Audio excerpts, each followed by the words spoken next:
ઓમ શ્રી ગણેશાય નમઃ. જય શ્રી કૃષ્ણ મિત્રો. 16 સોમવારની વાર્તા.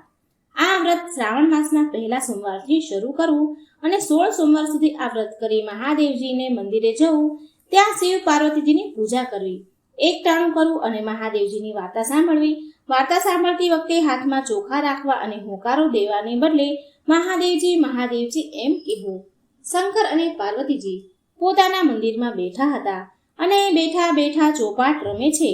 એમની રમત તપોધન બ્રાહ્મણ બેઠો બેઠો જુએ છે અને કોણ હાર્યું અને કોણ જીત્યું એ કહેવાની સૂચના શંકર પાર્વતીજીને આપી. પહેલી વાર શંકર ભગવાન રમત જીતી ગયા અને બ્રાહ્મણને પૂછ્યું કે કોણ હાર્યું અને કોણ જીત્યું. ભગવાન આપ જીત્યા અને માતાજી હાર્યા, બ્રાહ્મણ કહે. બીજી વાર પાર્વતીજીની જીત થઈને બ્રાહ્મણને પૂછ્યું કે કોણ હાર્યું કોણ જીત્યું. કોણ હાર્યું કોણ જીત્યું તો ભગવાનને કે છે, બ્રાહ્મણ કહે છે કે ભગવાન આપ જીત્યા અને માતાજી હાર્યા. ત્રીજી વખત પાર્વતીજી જીતી ગયા અને બ્રાહ્મણને પૂછ્યું કે બોલો ભાઈ, કોણ હાર્યું કોણ જીત્યું. ભગવાન આપ જીત્યા અને માતાજી હાર્યા. આ તપોધન બ્રાહ્મણ 2 વખત જૂઠું બોલ્યો, કારણ કે એને તો શંકર ભગવાનને રાજી કરવા હતા. આથી પાર્વતીજી માતા ક્રોધે ભરાયા અને બ્રાહ્મણને શ્રાપ આપ્યો. હે બ્રાહ્મણ, 3 બાજીમાંથી 2 બાજી હું જીતી ગઈ છું, છતાં તું જૂઠું બોલ્યો, એટલે મારો તને શ્રાપ છે કે તને આખા શરીરે કોઢ ફૂટી નીકળે. અને તરત બ્રાહ્મણને આખા શરીરે ત્યાં ને ત્યાં જ કોઢ ફૂટી નીકળ્યો. એટલે બ્રાહ્મણને શ્રાપ મુક્ત કરવા માટે શંકર ભગવાનને અને પાર્વતીજીને બંનેને આજીજી કરવા માંડ્યો અને માફી પણ માંગવા લાગ્યો. પણ આ શ્રાપ તો પાર્વતીજીએ આપ્યો હતો, એટલે કંઈ થઈ શક્યું નહીં. એ તો ત્યાંથી ઊભો થયો અને રડતો રડતો ચાલી નીકળ્યો. તપોધન બ્રાહ્મણ પાર્વતીજીના શ્રાપને લીધે કોઢિયો થયો. તેની સાથે સાથે અનેક દુઃખોમાં આવી પડ્યો. એક સાધુ મહારાજ આગળ બ્રાહ્મણે પોતાના દુઃખોની વિગત જણાવી અને આનો કોઈ ઉપાય બતાવવાનું કહ્યું. સાધુ મહારાજે શિવજીની ખરા મનથી શ્રદ્ધાથી તપસ્યા કરવાની સલાહ આપી. આથી બ્રાહ્મણ હિમાલયમાં કૈલાસ પર્વત પર શિવજીની તપસ્યા કરવા ચાલી નીકળ્યો. તે જતો હતો ત્યાં બદામી રંગની એક ગાય મળી. એક બ્રાહ્મણને ઊભો રાખે છે અને પૂછ્યું, હે તપોધનભાઈ, તમે કેમ રડો છો અને આમ રડતા રડતા ક્યાં જાઓ છો? આથી બ્રાહ્મણને માંડીને બધી વાત કરી.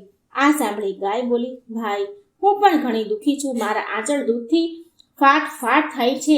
મને કોઈ દોહતું નથી અને મારા વાછરડા મને ધાવતા પણ નથી. માટે મારા પાપનું નિવારણ પૂછતા આવજો. સારું કહીને એ તો આગળ વધ્યો. ત્યાંથી થોડેક આગળ ગયા તો એક ઘેરા બદામી રંગનો ઘોડો મળ્યો. ઘોડો પણ દુઃખી હતો. એને બ્રાહ્મણને પૂછ્યું કે હે વિપ્રદેવ, તમે આમ રડતા રડતા ક્યાં ચાલ્યા જાઓ છો? અને બ્રાહ્મણને ઘોડાને બધી માંડીને વાત કહી સંભળાવી. એટલે ઘોડો બોલ્યો, અરે ભાઈ, હું આટલો બધો રૂપાળો અને કદાવર છું, છતાં કોઈ મારી ઉપર સવારી જ કરતું નથી. તો મારા પાપનું નિવારણ પૂછતા આવજો. ભલે કહીને બ્રાહ્મણ આગળ વધ્યા. થોડેક દૂર ગયા તો રસ્તામાં એક ઘટાતાર આંબો આવ્યો. આંબા ઉપર કેરીના લૂંખાને લૂંખા બાજેલા છે. બ્રાહ્મણ થાક ખાવા માટે આંબાના ઝાડ નીચે બેઠો. આંબાના ઝાડે પણ બ્રાહ્મણને એ જ સવાલ પૂછ્યો કે હે બ્રાહ્મણ દેવ. બ્રાહ્મણ દેવે પણ જવાબ આપ્યો. ત્યારે આંબાએ કહ્યું, હે ભાઈ, મારા ઝાડ પર આવી સરસ મજાની કેરીઓ લાગેલી છે, પરંતુ માણસ એક પણ કેરી તોડીને ખાતું નથી. કોઈ પણ મારા ઝાડની કેરી તોડીને ખાતું નથી. તો મારા પાપનું નિવારણ પૂછતા આવજો. થોડીક વારમાં બ્રાહ્મણનો થાક ઉતરી ગયો, એટલે ભલે કહીને આગળ ચાલતો થયો. થોડેક દૂર ગયો ત્યાં એક તળાવ આવ્યું. આ તળાવમાં એક મગર રહેતો હતો. મગરે આવીને બ્રાહ્મણને એ જ સવાલ પૂછ્યો અને બ્રાહ્મણે પણ એનો જ જવાબ આપ્યો. ત્યારે મગરે કહ્યું, ભાઈ, હું તળાવમાં રહું છું, છતાં મારા આખા દેહમાં બળતરા થાય છે. તો મારા પાપનું નિવારણ પણ પૂછતા આવજો. ભલે કહીને બ્રાહ્મણ આગળ વધ્યો અને હિમાલયમાં કૈલાસ પર્વત ઉપર આવીને એક ઝાડની નીચે તપ કરવા બેસી ગયો. બ્રાહ્મણના તપથી મહાદેવજી પ્રસન્ન થયા અને પૂછ્યું, બોલ, તારી ઈચ્છા શું છે? ભગવાન, મને માતાજીના શ્રાપથી ઉગારો અને મારો કોઢ મટાડી દો. ભાઈ, આને માટે એક જ રસ્તો છે અને તે છે કે જો તું 16 સોમવારનું વ્રત કરે તો તારો કોઢ મટી જાય. ભગવાન, મારે આ વ્રત કેવી રીતે કરવું? જો સાંભળ, આ વ્રતની શરૂઆત શ્રાવણ માસના પહેલા સોમવારથી થાય છે અને 16 સોમવાર સુધી કરવામાં આવે છે. દર સોમવારે સવારમાં વહેલી ઉઠી નાઈ ધોઈ 4 દોરાને ભેગા કરીને થોડા થોડા અંતરે એક એક કરીને 4 ગાંઠ વાળવાની હોય છે. ત્યાર પછી એ દોરો ગળામાં પહેરી લેવાનો હોય છે. પછી મહાદેવજીના દર્શન કરવાના. દર સોમવારે એકટાણું કરવાનું. આમ શ્રાવણ, ભાદરવો, આસો અને કારતક માસનો છેલ્લો સોમવાર આવે તે 16 સોમવાર થાય ત્યાં સુધી સોમવાર કરવા. 16મા સોમવારને દિવસે 4.5 શેર ઘઉંના લોટના લાડવા બનાવવા. એમાં 1.25 શેર ઘી અને 1.25 શેર ગોળ નાખવાનો. આ જે લાડુ બન્યા હોય એના 4 ભાગ પાડવાના. આ 4 ભાગમાંથી એક ભાગના લાડુ મંદિરના પૂજારીને આપજે, બીજો ભાગ રમતા બાળકોને આપજે, ત્રીજો ભાગ ગાયોના ગોવાળને આપજે અને ચોથા ભાગનો લાડુ ભાંગીને એક ભાગ વ્રત કરનારને લેવાનો. આમ કરતા પણ જો લાડુ વધે તો એને જમીનમાં દાટી દેજે. આવી રીતે વ્રતનું ઉજવણું કરવાનું. આ વ્રત જો સાચા દિલથી શ્રદ્ધાથી રાખીને કરીશ તો જરૂર તને વ્રત ફળશે ને તારી કાયા કંચન જેવી થઈ જશે. આ કોડિયો તપોધન બ્રાહ્મણ તો શંકર ભગવાનને પગે લાગ્યો. પછી તેણે ગાયના પાપના નિવારણની વાત કરી ત્યારે ભગવાન શંકર બોલ્યા કે ભાઈ, એ ગાય આગલા ભાવમાં એક સ્ત્રી હતી. એ સ્ત્રી ભારે ક્રોધી હતી અને ધાવતા બાળકોને પણ જુદા પાડતી હતી. આ પાપનું ફળ અત્યારે એ ભોગવી રહી છે. આ પાપનું નિવારણ એ છે કે તું એના આચળમાંથી દૂધ દોહીને મારો અભિષેક કરે તો એની બધી તકલીફ, એની દુઃખ દૂર થઈ જશે. પછી બ્રાહ્મણે ઘોડાનું દુઃખનું નિવારણ પૂછ્યું ત્યારે શંકર ભગવાને જવાબ આપ્યો કે આ ઘોડો આગલા જન્મમાં એક વાણિયો વેપારી હતો. તે ખોટા કાટલા રાખીને લોકોને છેતરતો હતો અને લોકોને પૈસા ધીરીને બેવડા પૈસા લેતો. જો તું એની ઉપર ઘોડો સવાર કરે તો એની બધી તકલીફ દૂર થઈ જશે. પછી બ્રાહ્મણે આંબાની તકલીફ પૂછી ત્યારે શંકર ભગવાને કહ્યું કે ગયા જન્મમાં એ ખૂબ લોભ્યો હતો. એ ખૂબ જ લોભ કરતો હતો અને કોઈ જાતનું દાન પુણ્ય કરતો જ નહીં. એ આંબાની નીચે ધનના ચરુઓ દાટેલા છે. એ કાઢીને જો તું એ ધન સત્કાર્યમાં વાપર તો એની બધી જ મુશ્કેલીઓ દૂર થઈ જશે. પછી બ્રાહ્મણે મગરની તકલીફની બાબત પૂછી તો શંકર ભગવાને જવાબ આપ્યો કે ગયા જન્મમાં એ મગર એક મોટો પંડિત હતો. એ કોઈની શાસ્ત્ર વિદ્યા કોઈને શીખવાડતો નહીં. આથી એ મગર બનીને પીડા ભોગવી રહ્યો છે. જો તું મારા ઉપર ચડેલું બીલીપત્ર એની આંખે અડાડીશ તો એની બળતરા દૂર થઈ જશે. આ બધાયની બાબત તપોધન બ્રાહ્મણે જાણી લીધી. એને શંકર ભગવાનને નમન કર્યા. પછી એને ભગવાનને ચડાવેલું એક બીલીપત્ર લીધું અને ત્યાંથી ચાલી નીકળ્યો. રસ્તામાં આવતા જ પ્રથમ તળાવ આવ્યું. તળાવના કિનારે મગર બ્રાહ્મણની રાહ જોતો હતો.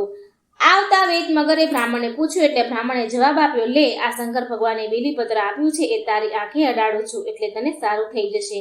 આમ કહી તપોધન બ્રાહ્મણ મગરની આંખે બીલીપત્ર અડાડ્યું અને તે મગરના ઘરની બળતરા ઓછી થઈ ગઈ. ત્યાંથી બ્રાહ્મણ દેવ આગળ વધ્યા તો આંબાનો ઝાડ આવ્યું. તો આંબાના ઝાડ નીચે આવીને બેઠા. થોડી વાર પછી આંબાના ઝાડ નીચે ચરું ખોદી કાઢ્યું.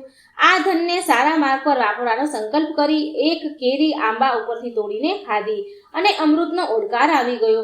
પછી બ્રાહ્મણ દેવ આગળ વધ્યા. ત્યાં પેલો ઘોડો એમની રાહ જોઈને ઊભો હતો. બ્રાહ્મણે તરત જ ઘોડા ઉપર સવારી કરી અને કહ્યું, ભાઈ, હવે તારા પાપનું નિવારણ થઈ ગયું છે ને તારી જે ઈચ્છા હશે તે પૂરી થશે. આમ કહી બ્રાહ્મણ આગળ વધ્યો. ત્યાં પેલી ગાય પણ બ્રાહ્મણની રાહ જોઈને બેઠી હતી.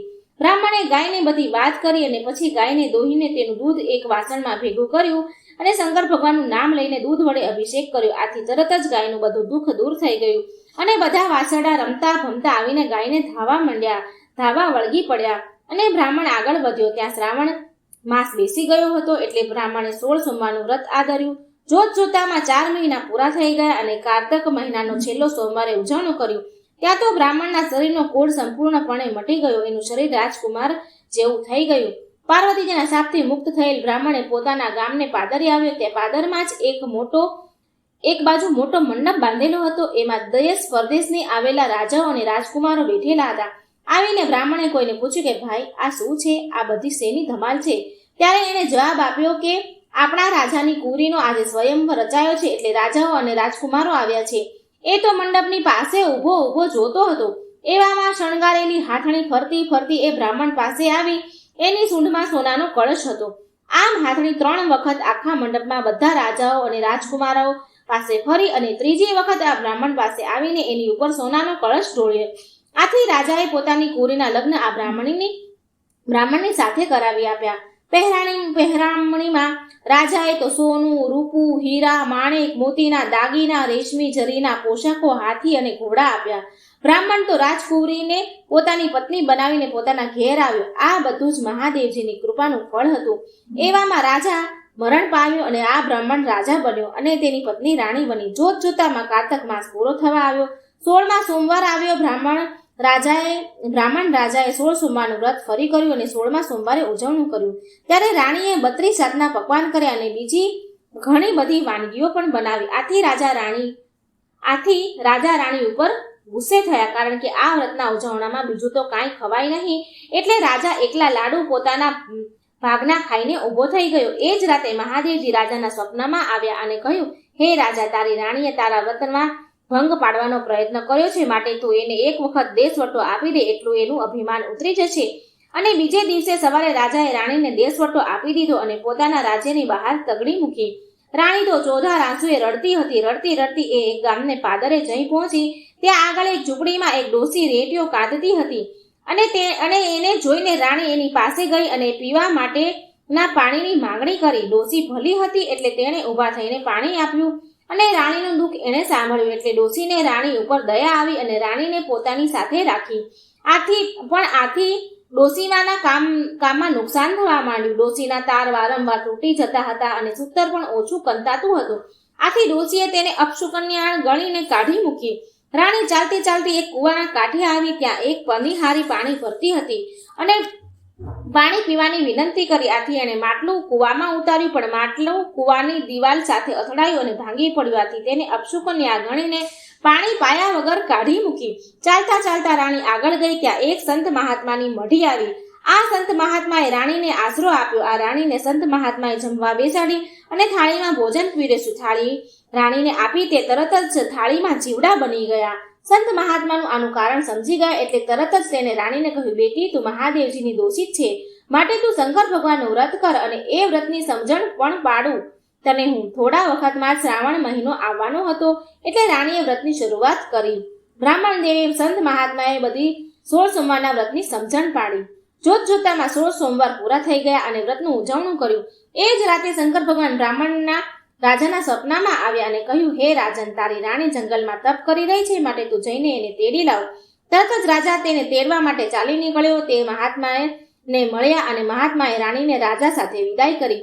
રાજા રાણી મહાત્માજીના આશ્રમમાંથી નીકળી ચાલતા ચાલતા જતા હતા. ત્યાં રસ્તામાં એક પનિહારી ફૂટેલા ઘડા સાથે બેઠી હતી. એને બેઠી રડતી હતી. રાણીએ એને મંત્રેલો જળ ભરેલો ઘડો આપ્યો અને મહાદેવના વ્રતનો મહિમા કહી સંભળાવ્યો. આગળ જતા ગાંગલી ઘાંચણની ઘાણી આવી, પણ એ ઘાણીમાંથી તેલ નીકળતું ન હતું. રાણીએ આ વાત જાણી અને ઘાણી ઉપર પવિત્ર જળનો છંટકાવ કર્યો એટલે તરત જ ઘાણીમાંથી તેલ નીકળવા માંડ્યું. ગાંગલી ઘાંચણ રાજી થઈ ગઈ. એને પણ રાણીએ મહાદેવજીના વ્રતનો મહિમા સમજાવ્યો. આગળ જતા રસ્તામાં માલણની એક ઝૂંપડી આવી. માલણ કરમાયેલા ફૂલનો ઢગલો લઈને બેઠી હતી અને રડતી હતી. એની વાત સાંભળીને રાણીએ એ ફૂલ ઉપર પણ મંત્રેલો પવિત્ર જળનો છંટકાવ કર્યો. આથી તરત જ બધા ફૂલ ખીલી ઉઠ્યા અને રાણી એને મહાદેવજીના વ્રતનો મહિમા સમજાવ્યો. પછી રેટીઓ કાઢતી ડોસીની ઝૂંપડી આવી અને પોતે રેટીઓ ફેરવીને લાંબા લાંબા તાર કાઢી બતાવ્યા. એવામાં રાજા રાણી મહેલમાં આવી પહોંચ્યા. આખા નગરને રાજમહેલના મેદાનમાં જમવા માટે તેડાવ્યું, પણ ગામમાંથી એક કુંભારની સાસુ વહુ જમવા આવ્યા નહીં. એ ભૂખ્યા હતા. રાણીએ એને તેડાવ્યા. એની પાસે રાણીએ મહાદેવજીના વ્રતની વાર્તા કહી અને સાસુએ મહાદેવજી કહી હોકારો ભણ્યો. આ ડોસી બહેરી અને આંધળી હતી. મહાદેવજીની વાર્તા પૂરી થઈ કે તરત જ આ કુંભાર ડોસી દેખતી અને સાંભળતી થઈ ગઈ. આથી રાણીએ કહ્યું, માજી, આ બધો પ્રતાપ મહાદેવજીનો છે. એમ? હા માજી, તમે આ મહાદેવજીની વાર્તા સાંભળી કે ન સાંભળી, પણ તેનું ફળ તમને મળી ગયું.